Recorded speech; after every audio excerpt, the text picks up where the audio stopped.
2 bag ভর্তি মাছ, এত মাছ! এগুলো কি বিদেশ থেকে পার্সেল এসেছে?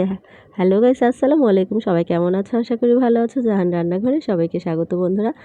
2 ব্যাগ ভর্তি মাছ, এগুলো বিদেশ থেকে পার্সেল আসেনি, আমার হাজব্যান্ড বাংলাদেশ থেকেই পার্সেল পাঠিয়েছে। ও বিদেশ থেকে ওরা এক ফ্রেন্ডকে ফোন দিয়ে বলেছে যে আমার বাড়িতে মাছ পাঠিয়ে দিও। ওর ফ্রেন্ড বাড়িতে পাঠিয়েছে মাছগুলো।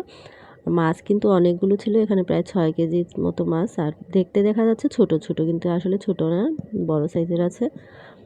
এখানে একটা একটা পেয়েছি ইলিশ মাছ, আর সবগুলো কিন্তু অর্ধেক বোয়াল মাছ, তারপরে অন্যান্য মাছ ছিল। আর তার মধ্যে বাচ্চা মাছ আছে।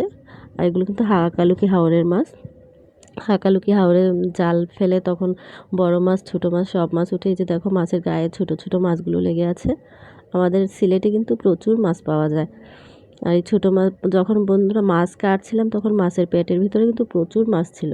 আর আমার মেয়ে বলছে, আম্মু পাপা আমার জন্য মাছ পাঠিয়েছে, আমি মাছ খাবো, পাপা পাঠিয়েছে মাছ, আমার জন্য পাঠিয়েছে, সব মাছ আমার। ও কিন্তু আমার সাথে কথা বলছিল আর মাছ ঘাটছিল। আর এদিকে আমি মুখি দিয়ে মাছ রান্না করছিলাম দুপুরবেলা। আর আমার মেয়ের জন্য 2 পিস মাছ ভাজলাম। ও কিন্তু মাছ ভাজা মাছ অনেক পছন্দ করে।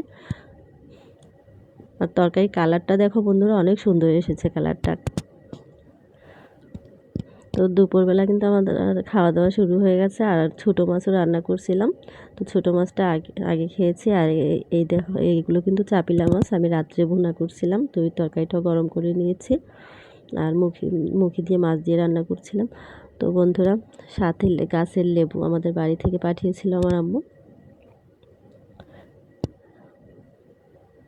তো বন্ধুরা, ভিডিওটা ভালো লাগলে সবাই লাইক কমেন্ট শেয়ার করে দিও, সাবস্ক্রাইব করে পাশে থেকো। আল্লাহ হাফেজ, আসসালামু আলাইকুম।